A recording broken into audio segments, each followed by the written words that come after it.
Roman, j'ai 12 ans, c'est pas ma faute. De la collection Plein Vent, l'écrivain Daniel Wanderlich.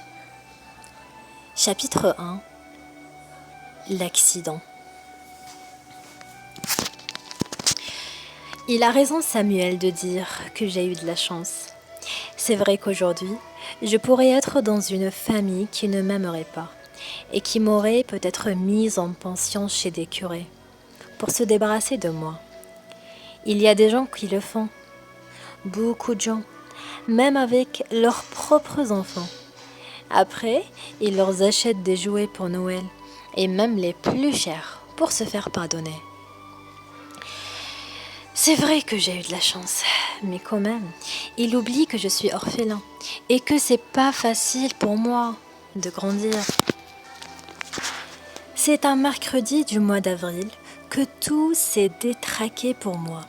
J'étais tout seul à la maison.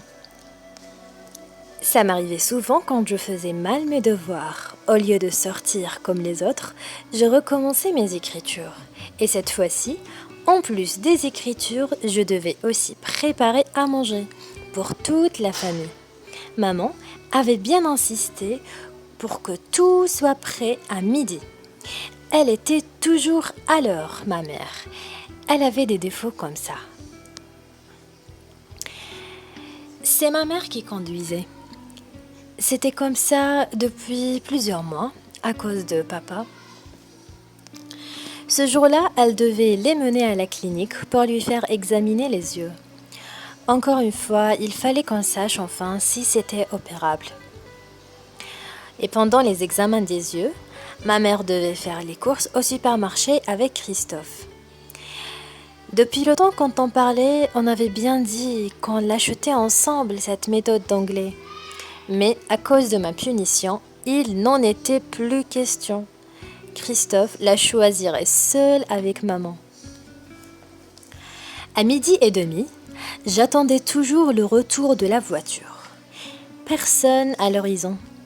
S'il prenait encore plus de retard, je me ferais sûrement gronder pour la cuisson exagérée des coquillettes. Je la connaissais, ma mère. Elles étaient cuites, les coquillettes. J'avais bien suivi les ordres de maman. Les coquillettes dans l'eau bouillante à 11h sans oublier le sel et un couvercle sur la marmite pour les faire gonfler. On les mangeait bien cuites, les pâtes. Quelquefois, c'était même assez difficile de les décoller de la louche, surtout quand on y ajoutait du fromage. Quand la télé nous rappelait que ça existait, on faisait de la mousseline. C'est de la purée moderne qui ne demandait pas de tralala. J'aimais bien en préparer parce que je pouvais attendre la dernière minute pour verser le sachet dans la casserole. Dès que j'entendais la voiture approcher, donc hop, un sachet de purée et encore un autre. Et je la remuais avec une vieille cuillère en bois que la grand-mère nous avait offerte pour s'en débarrasser. Mais bon, aujourd'hui, c'est les coquillettes au menu. Mais dans quel état on allait les manger? Moi qui m'étais appliquée à mettre maman en bonne humeur. Oh, c'était raté d'avance. J'aurais sûrement droit aux rouspectances. Pas question d'aller jouer dehors. Après ça, il y avait pire encore. C'est la tache d'huile que j'avais mise sur mon short en tergal. Celui de l'école. Oh, quelle poisse! Juste en ouvrant la boîte de Pilchard, 2 centimètres plus bas, elle tombait sur ma jambe. Mais elle avait choisi 2 centimètres plus haut. Alors là, pour ceux qui croient encore que c'est facile d'enlever les taches, c'est pas vrai du tout, hein. Et en frottant avec un gant de toilette, le résultat est encore plus pire. Pour essayer un plus grand remède, il fallait bien que j'enlève mon short. Depuis le temps que je me disais à ma mère d'acheter un produit comme à la télé, au moins j'aurais pu lui prouver que c'était pas de la camelote. Ma mère, pour lui faire croire à la publicité, c'était pas du gâteau. Alors, résultat, j'étais obligée de frotter mon short avec du savon sur table et en même temps de surveiller par la fenêtre si la cat, elle, n'arrivait pas.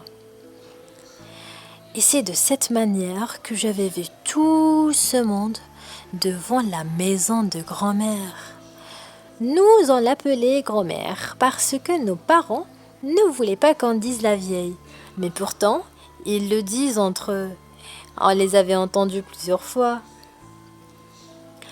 Elle ne nous aimait pas, cette grand-mère.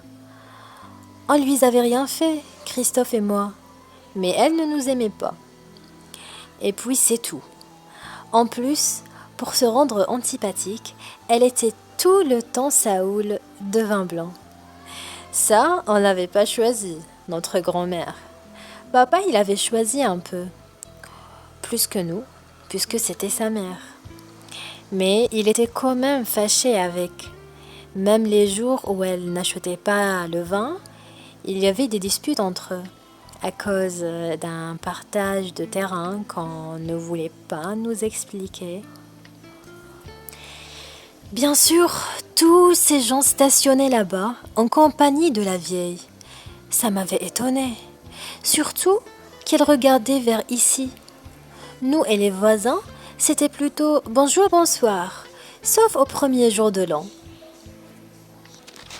où on ajoutait quelques vœux. Autrement, on ne leur parlait jamais.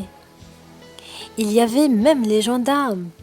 À mon avis, ça devrait être pour un cambriolage. Quelqu'un avait dû entrer la nuit chez la vieille et lui piquer tout son vin et sa retraite qu'elle gaspillait dans la boisson. Elle avait l'air complètement affolée, la grand-mère. Elle empêchait les gendarmes d'avancer en leur racontant plein de choses, avec plein de gestes énervés. Ils venaient vers ma maison avec elle. Vraiment, je ne croyais pas que ça puisse me faire rire autant. Une grand-mère alcoolique cambriolée pour la boisson. Ils avaient sonné.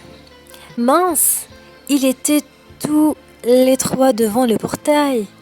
Et j'étais même pas habillée pour aller ouvrir. Mon short était en train de sécher dans la casque de coiffeuse de maman. J'avais inventé une chouette installation avec 2 épingles de sûreté. J'arrive. J'avais vite enfilé un vieux pyjama qui traînait dans le raccommodage.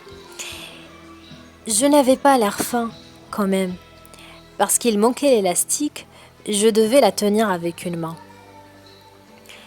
Mais quelle tête ils faisaient, tous. Bien sûr, un pyjama comme le mien, ça pouvait étonner les gendarmes.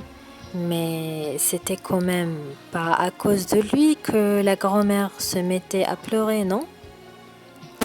Et dans la casque de À coiffeuse suivre de dans la maman. deuxième J'avais partie inventé de une l'accident chouette du roman. J'ai 12 ans, c'est pas ma faute.